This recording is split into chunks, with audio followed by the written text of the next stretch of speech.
Salut tout le monde, c'est Argenta et aujourd'hui je suis de bonne humeur donc je viens vous faire une nouvelle vidéo. Et je suis désolée, il n'y a pas beaucoup de lumière mais j'ai pas d'éclairage, j'ai pas non plus une grande youtubeuse. Ouais, je connais. Non mais voilà, il y avait beaucoup de lumière donc il n'y en a pas beaucoup, je peux pas l'inventer, j'ai envie de faire une vidéo, je la fais maintenant puis voilà. Désolée, je vous ai frappé.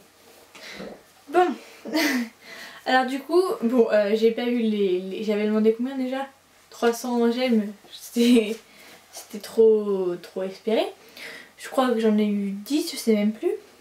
Mais 10, c'est presque 300. Donc du coup, je fais la vidéo. Donc comme vous l'aurez deviné ou pas, c'est la deuxième vidéo des dessins animés de mon enfance. Et du coup, on va commencer tout de suite. C'est parti. Tom Sawyer, c'est l'Amérique, le symbole de la liberté. Il est né sur les bords du fleuve Mississippi. Tom Sawyer, c'est pour nous tous un ami. Alors, bon, comme d'habitude, je regarde en bas parce qu'il y a mon carnet. Voilà, il est beau. Donc, le premier dessin animé, c'est Foot de rue. C'est des enfants qui veulent organiser la Coupe du Monde du foot de rue dans leur ville. Sauf que les habitants ils sont pas d'accord, ils prennent pas ça pour un vrai sport et vu que c'est une Coupe du Monde, il y a des métis qui viennent, tout ça, ils sont un peu racistes et tout ça et ils essayent tout le temps de leur empêcher de faire leur Coupe du Monde quoi.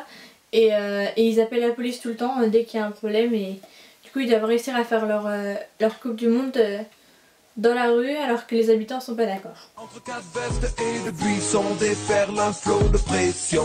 Chaque partie porte son lot de frissons. Partage, fair play, foot de rue. Tous parés pour la compétition, symbole d'une génération.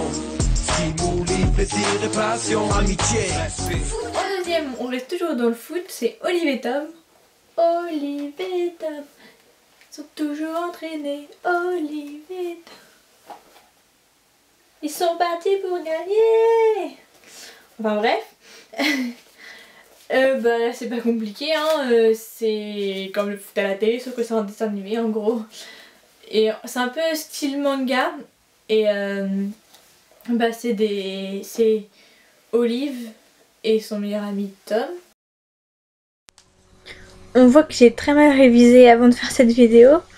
Donc en fait c'est qu'un seul personnage qui s'appelle Tom Olivier et du coup dans le générique ils font un jeu de mots, ils font Olive et Tom, ça fait Olivier Tom. Donc en fait il n'y a qu'un seul personnage et moi je crois que je m'en suis pas rendu compte tout le temps quand j'étais petite et du coup bah voilà je le crois toujours maintenant que je suis grande. Donc voilà, je me suis trompée, désolée. Bon allez, du coup je continue de raconter ce que je crois mais c'est que sur un seul personnage. Qui veut devenir des grands footballeurs et du coup ben, il joue au foot. Non, on n'aurait pas deviné. Et je regardais ça quand j'étais petite. Oui, j'étais un petit peu un garçon manqué. Mais je pense que tout le monde On a le ballon au bout du pied. Quand on a trouvé le bon équipier, une passe, un crochet et on a marqué. Olive et Tom, ils sont toujours en forme. Tom, Olivier, sont super entraînés. Tom, Olivier, ils sont venus pour gagner. Ensuite, en troisième, on a la famille de la jungle. Donc c'est une famille de 3 enfants, c'est ça. Il y a 3 enfants, un singe et 2 parents. Et ils partent en safari, en gros. Les parents c'est des reporters et du coup ils veulent faire des trucs, des documentaires. Et du coup ils emmènent leurs enfants avec eux. Le personnage principal c'est Elisa. C'est une petite fille qui peut parler aux animaux parce que pendant son périple elle a vu une sorcière ou je sais pas quoi et en gros si elle dit qu'elle sait parler aux animaux elle disparaît. Mais si elle le dit pas elle a son pouvoir et elle est normale. Donc c'est une petite fille avec des lunettes, des tresses et un appareil dentaire. Et je sais pas pourquoi quand j'étais petite je voulais ressembler à elle. Je crois que mon but dans la vie c'était d'être moche, je sais pas, mais j'ai un problème. Sinon elle a sa grande soeur qui s'appelle Debbie, qui a 16 ans, qui aime le rock, qui aime les petits copains et qui veut pas être qui veut pas être en excursion. Du coup elle fait que de disparaître. En fait à chaque fois qu'ils arrivent quelque part elle part et on la revoit à la fin de l'épisode pratiquement, c'est toujours comme ça. Ensuite on a Donnie l'enfant sauvage. Donc c'est un enfant, enfin je crois que c'est pas vraiment leur enfant, ils l'ont adopté, ils l'ont trouvé au début. Et bon c'est un enfant sauf qu'il ressemble à un singe, enfin il ressemble pas à un singe physiquement mais mentalement quoi, il parle pas. Et Darwin, le singe, ça c'est un vrai singe. Donc voilà. Salut, c'est moi, Elisa de la Jungle. Je fais partie d'une famille ordinaire. Voici mon père, ma mère et ma sœur. Voici Donnie, l'enfant sauvage que nous avons adopté, et Darwin qui nous a adoptés. Et là, ce que vous voyez, c'est notre van, parce que nous voyageons dans le monde entier. En fait, mon père a une passion, c'est la nature. Et ma mère le filme dans toutes ses aventures. Bon, c'est vrai, on n'est pas une famille comme les autres. Ensuite, en quatrième, on a Arthur. Alors, c'est un dessin animé que j'avais je l'ai jamais vu à la télé, mais j'avais un DVD et un jeu vidéo. Donc en fait, c'est un petit garçon qui a 8 ans. Il a une petite sœur qui s'appelle Diminou et elle fait que de l'embêter. Son meilleur ami s'appelle Buster. Et il a une autre petite sœur qui s'appelle Kate, mais c'est un bébé alors. Voilà. Et il lui arrive plein d'aventures à l'école. Il fait la fête foraine avec ses copains, tout ça. Je me souviens d'un épisode où il devait participer à un concours d'épellation des mots. Et sinon, mon jeu vidéo, toute sa classe partait en classe de découverte en gros. Et il faut que je retrouve des trucs avant les autres. Et je l'ai fini au moins 5 fois le jeu. Mais à chaque fois, je le recommençais. Rester dans cet état. Dans la rue tous les jours en se promenant, on rencontre bien des gens qui voient les choses différemment. Moi je me dis, hey, on aura une vraie belle journée si on est prêt à partager et ensemble à s'amuser. On a Simsalagrim. Donc c'est deux petits... Je sais pas ce que c'est. Il y a un lézard et je sais pas ce que c'est. Deux animaux qui rentrent dans les histoires de Grimm. Et ils sont personnages des histoires de Grimm, donc c'est-à-dire qu'ils ont les vêtements de l'époque tout ça.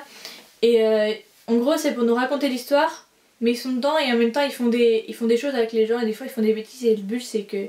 Enfin ils doivent pas se faire découvrir qu'ils sont pas de l'époque.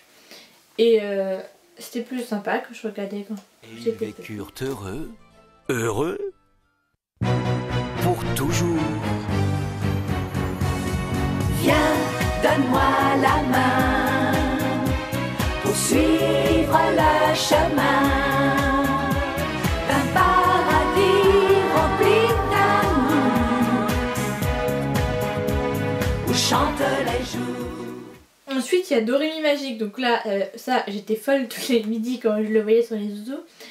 Et après j'ai eu les 3 premiers DVD. Et j'avais la baguette magique. Oh faut que je vais la chercher. Donc je l'ai retrouvée. C'était une baguette comme ça. Et il manque la moitié du truc parce que mes petites sœurs ont perdu. Et bon, ça fait de la musique et de la lumière. Sauf que c'est un peu vieux, du coup bon, je vais vous faire écouter.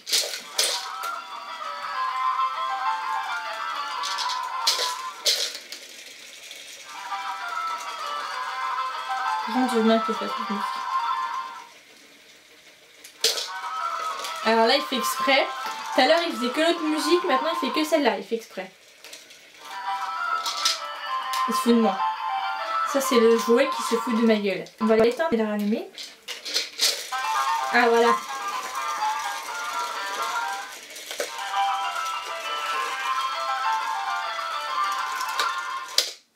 Donc, voilà. Donc, c'est pas la baguette de la première saison. Mais en fait, je vous explique l'histoire d'abord. Donc, c'est une petite fille qui s'appelle Dorémy et qui dit qu'elle est la petite fille la plus malheureuse du monde. Et un jour, elle se promène, elle va dans une boutique qu'elle connaît pas. Et là, elle trouve... elle voit une dame qui vend des talismans pour porter chance. Et elle monte du doigt comme ça, elle fait t'es une sorcière. Sauf que comme c'est vraiment une sorcière, que quelqu'un le découvre, ça la transforme en grenouille. et Dorémy, pour que la sorcière se retransforme en sorcière, il est obligé de devenir une sorcière. Du coup, il devient apprentie sorcière. Et il ne doit pas forcément, il ne doit pas se faire découvrir aux autres qu'elle est une apprentie sorcière. Et donc, pour être une sorcière, il faut avoir que j'ai longuement demandé à Noël et que quand je l'ai eu, les dessins animés se sont arrêtés. Donc, à la télé de midi. Donc, comment je faisais pour l'utiliser, hein? Ça a coûté cher en plus. Donc, il y a des petits trucs comme ça dedans. Et en fait, ça, fallait qu'elle les achète. C'était pas gratuit. Du coup, elle était obligée de faire un petit magasin dans le monde normal où elle vendait des petits trucs qu'elle faisait en pâte fimo là. Elle faisait des petits trucs, les talismans, pareil, des trucs qui portaient chance, comme ils avaient repris le magasin de la sorcière qui s'était transformée en grenouille. Et du coup, elle doit devenir apprentie sorcière, et pour pas que ses copines le découvrent et qu'elle devienne une grenouille, elle l'a liée à ses copines et elle devient, surtout sa meilleure amie, et elle devient apprentie sorcière avec elle. Et au fur et à mesure des épisodes, elles deviennent de plus en plus des sorcières, donc elles ont des baguettes différentes, des costumes différents, tout ça. Et il y a des filles qui se rajoutent. Donc voilà, il passe des épreuves pour devenir une sorcière. C'est rigolo de jouer avec tous les mots, de la formule pour finir par péter la taupe. C'est amusant pour Dorémy d'avoir d'un coup d'un seul temps de pouvoir. Dorémy retient le temps quand le sort devient gênant. Elle le tire à bout portant pour changer le coup. En 7ème, Hamtaro. Donc c'est pas compliqué, c'est un petit hamster qui a une maîtresse qui a 10 ans qui s'appelle Laura. Et je crois, je suis pas sûre, mais c'est que quand elle va à l'école, elle le laisse quelque part. Mais je suis pas sûre. Et il y a un groupe d'hamsters qui s'appelle le groupe Am. Donc il y a Amiral qui est le chef du groupe. Sinon il y a les copains de Hamtaro, il y a Amidou, Bilou et d'autres petits hamsters. Et puis ils ont des histoires entre eux et avec leur maître. C'est l'heure d'Hamtaro. Qu'est-ce que c'est Hamtaro, c'est moi le plus petit des grands héros. Mon ami, graine de tournesol, nif nif croque. Mon ami, si tu as des ennuis, on monte à l'assaut. Hamtaro, petit hamster, grandes aventures. Dès que Laura part pour l'école, Talio, je file au club. Pour réparer ses bobos, je cours, je fonce, je vole. Ensuite on a Cédric, donc c'est un petit garçon qui a 8 ans, qui est du coup en CE2. Il a des mauvaises notes à l'école et il fait plein de conneries, et son grand-père qui habite avec eux, qui est le père de sa mère, il l'aide un peu à faire des conneries. Des fois quand il est puni, genre il demande de l'argent pour aller au cinéma, ses parents lui disent non, lui il lui donne de l'argent, ou des trucs comme ça. Et il appelle le père de Cédric le vendeur de carpettes. Et voilà, c'est drôle, c'est un peu comme Titeuf parce que Cédric il a une amoureuse qui s'appelle Chen, c'est une chinoise. Et donc un peu comme Titeuf avec Nadia. Mais moi je préfère Cédric, je préférais Cédric quand j'étais petite, maintenant c'est plus pareil, de toute façon j'ai plus les dessins animés quand même. Et du coup il a un rival qui s'appelle Nicolas de la machin truc je sais pas quoi là, qui est riche et qui aime aussi Chen. C'est drôle. Donc, voilà.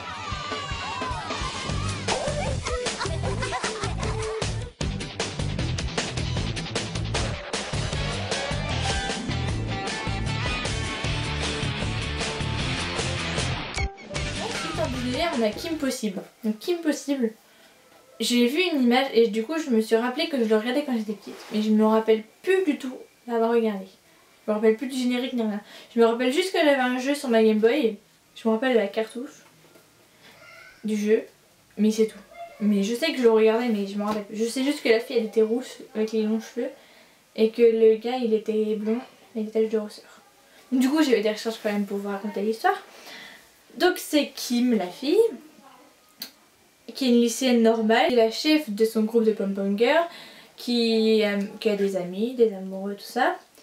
Elle a un copain qui s'appelle Robin, et ils connaissent un informaticien qui s'appelle Wallace, et ils ont une taupe qui s'appelle Rufus.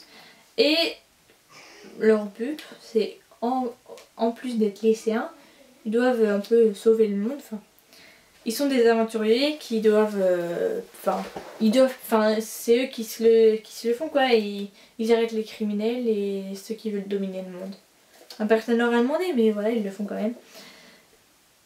Et donc voilà, c'est un peu comme les Totally Spies, mais en moins girly, on va dire. Plus en mode agent secret et tout. Enfin, je sais pas, ça fait plus. À Tokyo, Paris, New York, quoi qu'il arrive, je l'emporte. Rien ne stoppe ici, baqué, pas c'est voilà. Mes missions, je les mène à bout, dans le plus grand secret, quand le monde est en danger. Toujours face aux problèmes, je contrôle, c'est pour ça qu'on m'appelle. Et en dernier, on a Corneille et Bernie, donc c'est un chien qui parle, et son dog-sitter qui s'appelle Bernie, donc le chien s'appelle Corneille. Et les maîtres de Corneille ne savent pas qu'il parle, mais Bernie le sait, et il doit le dire à personne parce que sinon ils vont vouloir prendre le chien pour lui faire des expériences sur lui et tout ça. Du coup, voilà. Pourquoi je fais que dire du coup voilà, j'ai un problème. Et ce qu'il y a, c'est que le chien est très intelligent et que forcément il va faire des choses qu'il pourrait faire s'il était humain, sauf qu'il n'est pas humain.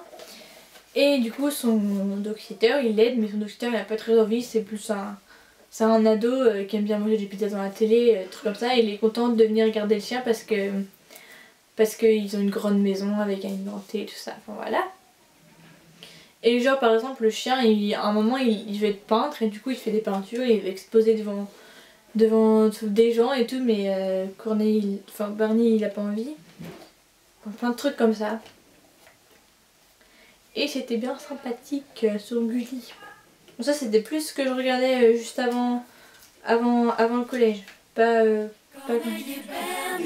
Voici mon histoire. L'histoire... Aïe, oui, Bernie, j'ai compris. L'histoire de Corneille et Bernie. Je parle, j'écris, je lis Shakespeare et je joue Mozart. Eh Corneille, pas si fort! Je sais ce que je fais, Bernie, car je suis un génie. Si un jour on apprend que tu parles, la belle vie c'est fini.